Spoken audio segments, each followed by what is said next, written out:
last game, they were certainly outclassed. And this is a map where that matters perhaps even more. And Sergeant Hammer's really strong here too. That bot lane can get dominated by the better wave clear, which leads to an easier bot shrine.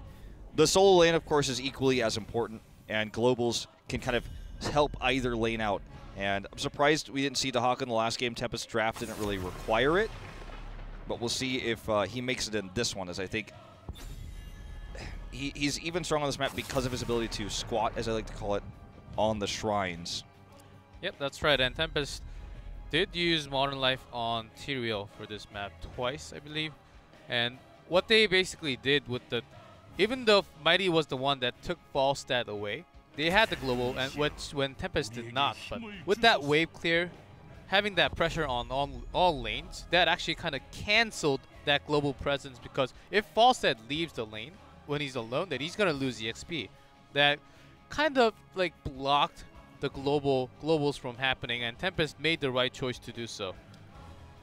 This feels like Tempest is trying to decide between Falstad and Tychus right now. With the situation we have in terms of rotations, they could also take Vala, but we're just not really seeing it. They're going to choose Tychus over Falstad. They could take both, but no, they want Zeratul. And this means that Mighty will get the Falstad that they're looking for here, which you normally do as first pick because you just have this chokehold on the game. So Zeratul coming out here for Tempest. It's not going to be a Jaina Ring of Frost Zeratul game. It's going to be more like the previous set. Who knows? Maybe they can actually complete into that kind of draft, but this is, of course, Dragonshire, so less likely. I feel like, you know, a similar situation is going to happen in terms of globals here because of Modern Life.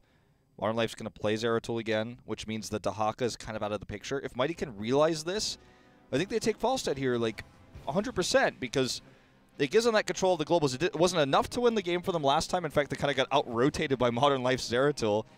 But I think it's a really strong pickup, just like it was in the previous set. And I think they really have to give that some priority here. Well, they're not going to, though. They're going to go Gul'dan Zarya. They're going to go towards that wave clear because they have been really strongly pressured on game number 3. So they're going to go good feedbacks on Mighty's side. I think they have the right choice, but for that, they're going to lose that global presence of Dahaka. We might see a Vala ban here from Tempest because Vala still pairs well with the Zarya, so you have 2 types of damage. You have insane wave clear if you have Vala here, and I think that's a wise ban right now for Tempest. This is going to be a really tough bot lane for Tempest against the Zarya Gul'dan, and also Zarya is so strong against Zeratul because of her burst shields that will protect against that Zeratul damage. Dahaka's banned instead, as Tempest wisely figures out that there's just no way they're going to take the Falstad. In fact, they ban it. And we are going to be global-less, unless ETC is picked up here for Tempest. And as I realize this as I speak it, yeah. Trying to be like the commenter, I'm like, oh, cover up my mistake. No, ETC is probably going to be taken from Tempest here. And Brightwing also is... Never mind. As I speak, Karazim is picked and Brightwing is not a go-to here.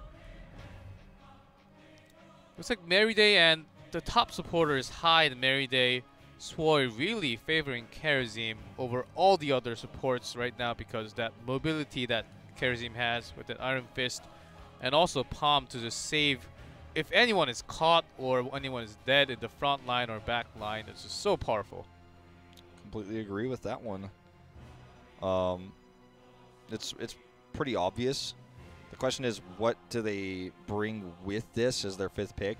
Yes, as Tychus is already gone. I feel like Tempest could even play into Tyrael here. Like, it's not out of the question. But it's going to be a weird situation where Modern Life can also play Zeratul or Tyrael.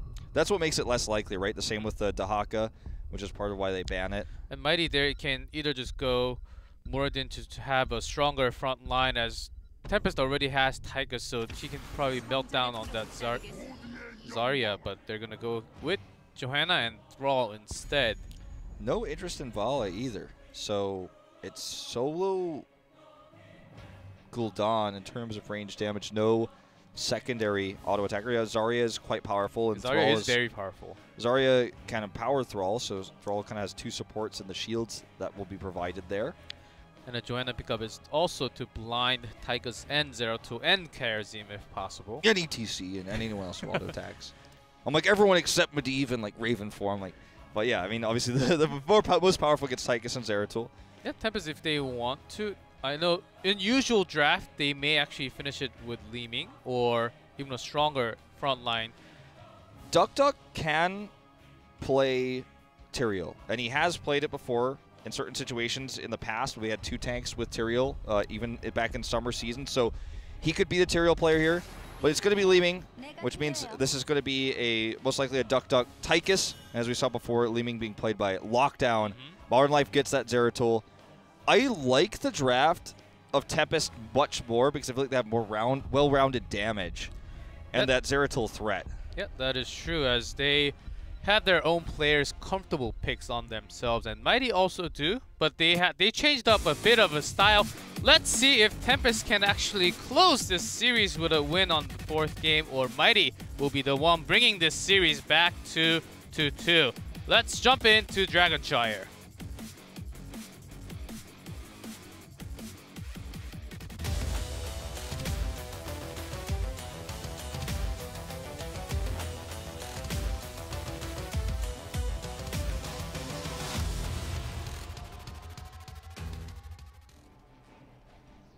In blue, Mighty on their last life here. A loss here could mean they are not going to Eastern. It's Joker on Johanna, Sands on Thrall, Magi on Zarya, Dasang on Malfurion, and SDE.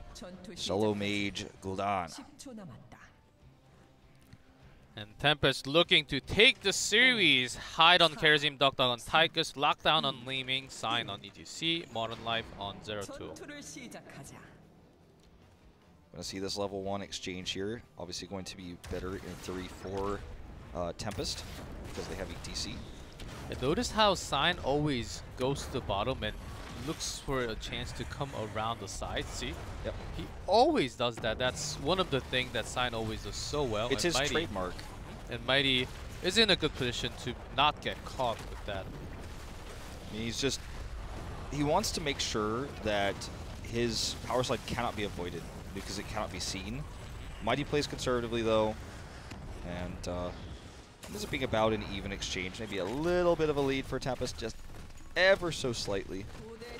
But you know, nobody died, and with how aggressively Mighty postured, you know, to challenge the level 1s, that's quite impressive against an ETC play like this.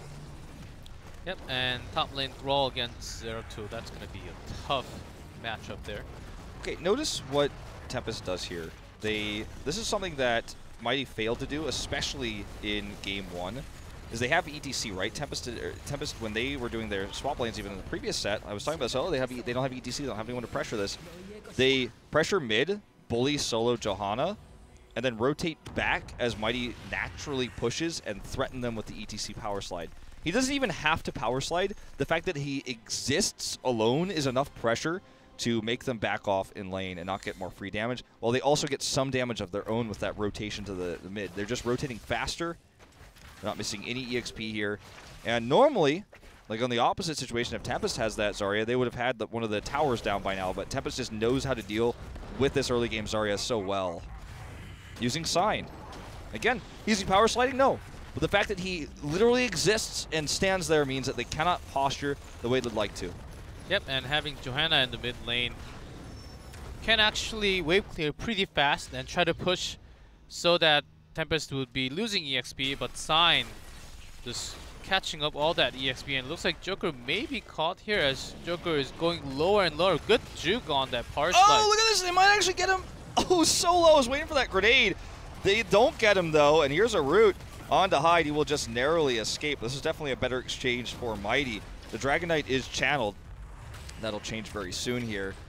They just need to leave a little bit of damage in mid to make sure that that channel doesn't happen, and they can change this. Meanwhile, in the top lane, Modern Life is having some trouble, but that's natural. Thrall is the strongest beast, top yes. laner. Yeah, you Thrall can't is a beast. really kill him up there. It is very tough to actually win a lane against. Sonya used to sometimes long time ago, not anymore. The reason why Tempest can rotate faster, because I don't want to say like, oh, Mighty, like look, Tempest just goes up and down a lot, and Mighty can't do it. I know they're the weaker team. No, they can't rotate because they have Gul'dan, who has no escapes.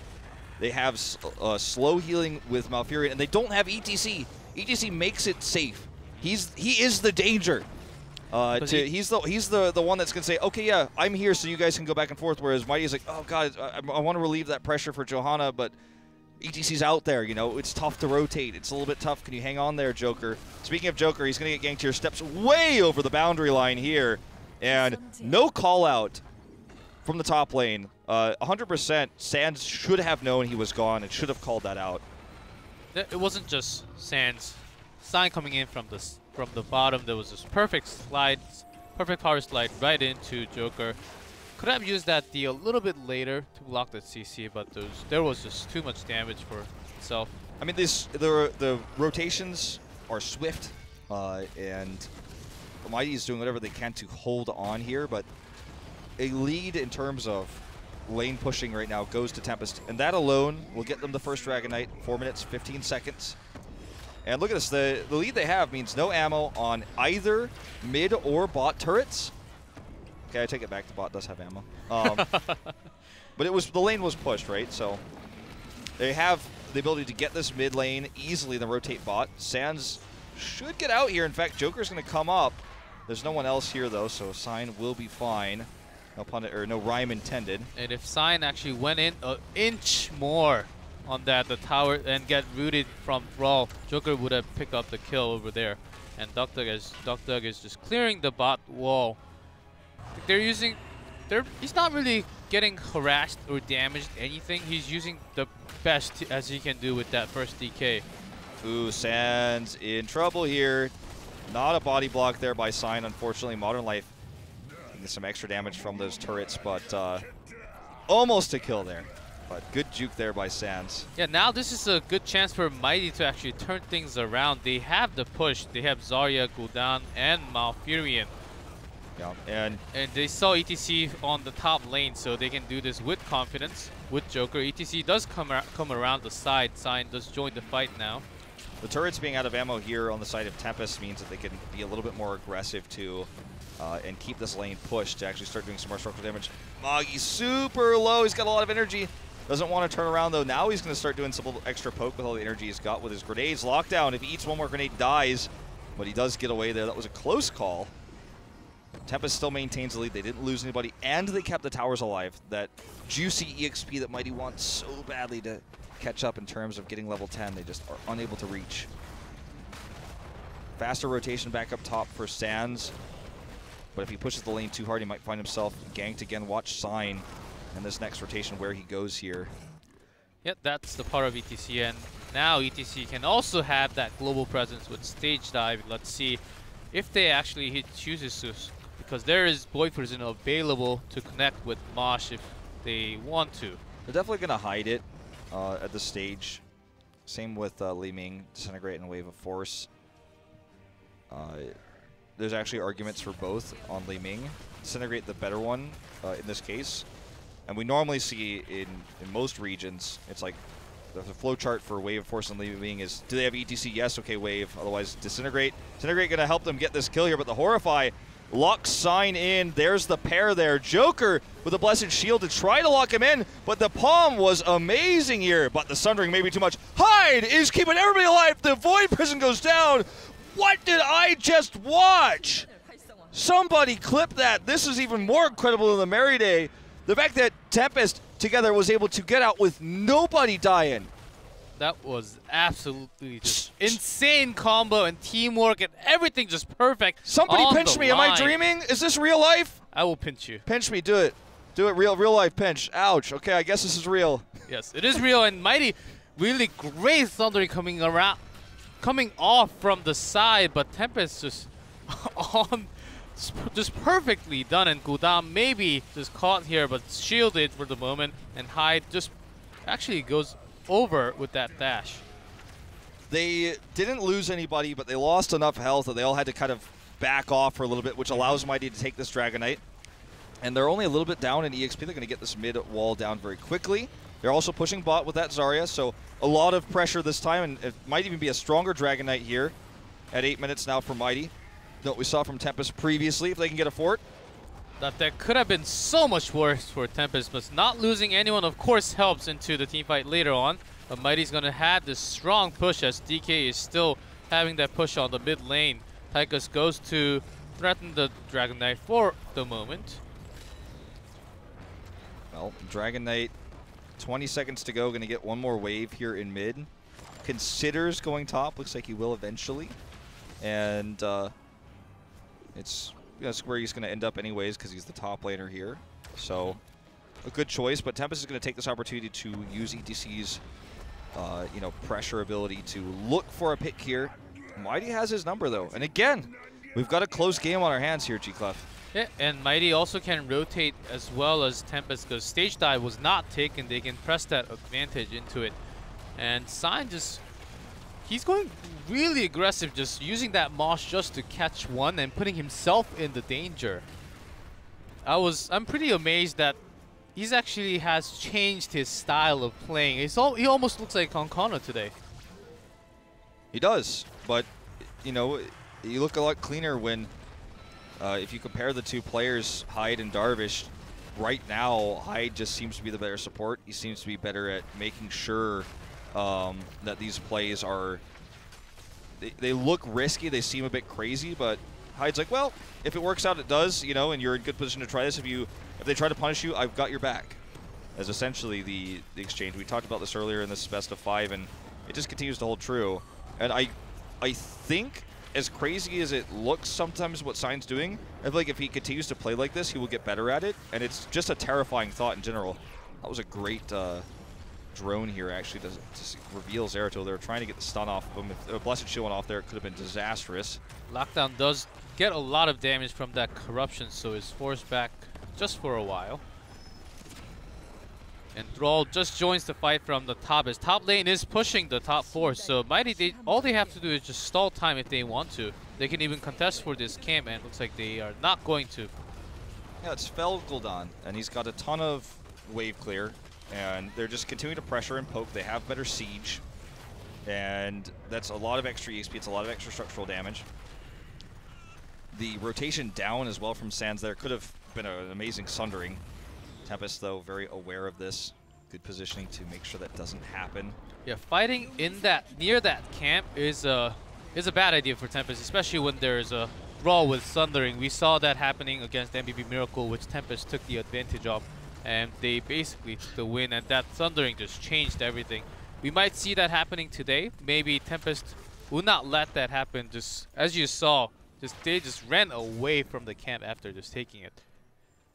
That they did. Well, this is, about as even as it gets. Sign looking for the pick on the SDE, does not have vision, goes for Sands instead. But now they see SDE, just barely avoids that power slide. And now Sign is caught. And there's the expulsion zone to punish. Can Hyde save him this time? We're about to find out. Looks like the answer is no. Void Prison here attempting to get in there in time, but it's not. Oh, the combo with Li Ming misses as well here. The Void Prison stays too long.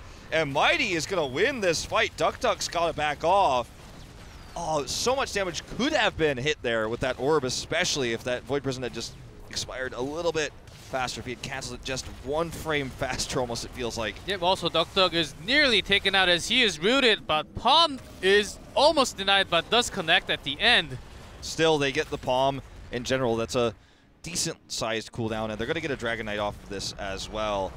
They just need to send someone mid to claim it as Sands continues to push the top lane super heavy. It looks like he wants to take it again himself.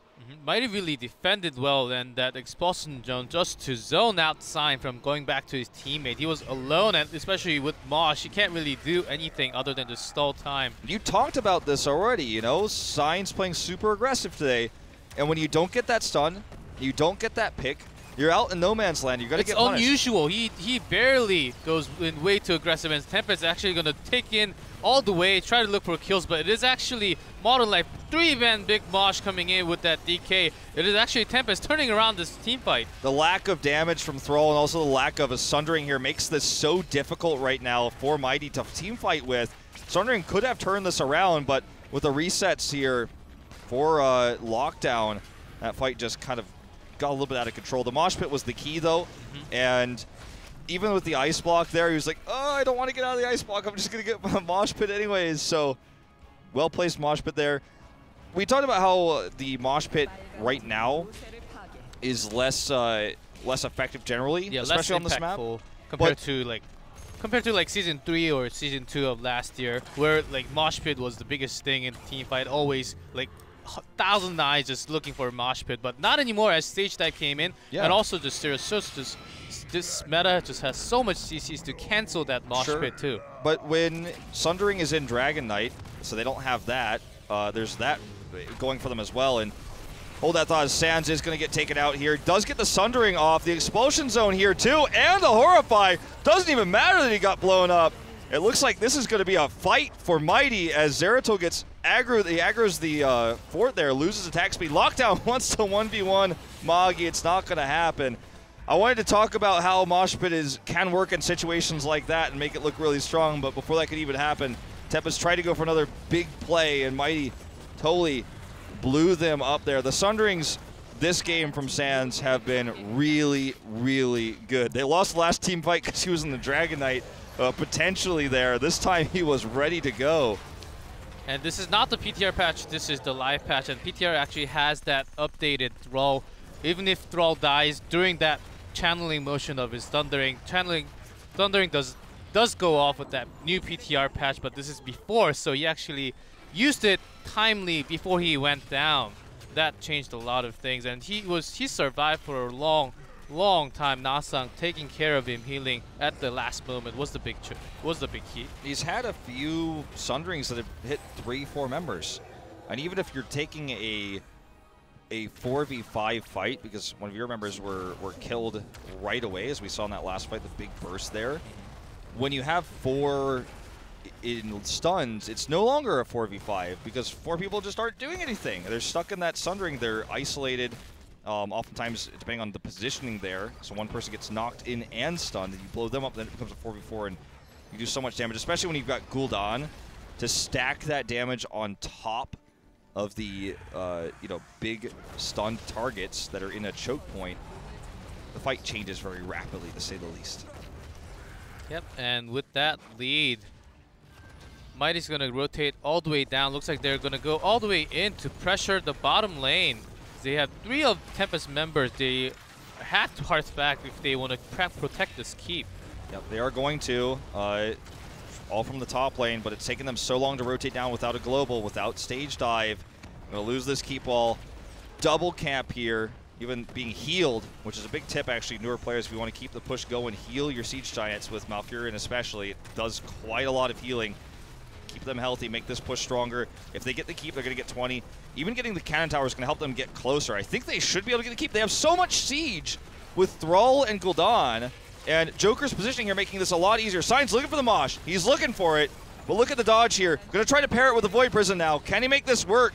Doesn't look like it. He's actually forced away here, but SDE is super low. 20 not reached yet for Mighty, but they're so close. Duck needs to get out of here. He's so low. He does survive. Can Tempest turn this around? They try to kill Magi, but the shield is good. And Palm does connect. Sign still has his mosh pit available, but only catching 2. Is that going to be enough? Nasang bolts right in. Great Twilight Dream right into the team fight. That changed everything. It's all about the 20. They were looking for it, and this may end the game here. 20-18. Lockdown hearts home to do what he can. Hides from behind here, trying to stall this out. Lockdown, if he gets a bunch of resets, maybe somehow miraculously could stop this, but Hyde doesn't have Palm. He's super low here, and they're just going to target the core. Duck trying to kill SDE. Too much shielding, though. And Mighty, with a strong draft, good plays, good team fighting, very well played. And we are going to a Game 5. All right, Mighty, bringing this back. 2-2. Anyone can take the series, of course. Wow, what a strong push at the end. And Nasang just bolting right in. Twilight Dream, because the entire team of Tempest, after that mosh connected with 2, they were also drawn into that mosh, so they could also put some damage in there. But Nasang, knowing that, just a key play.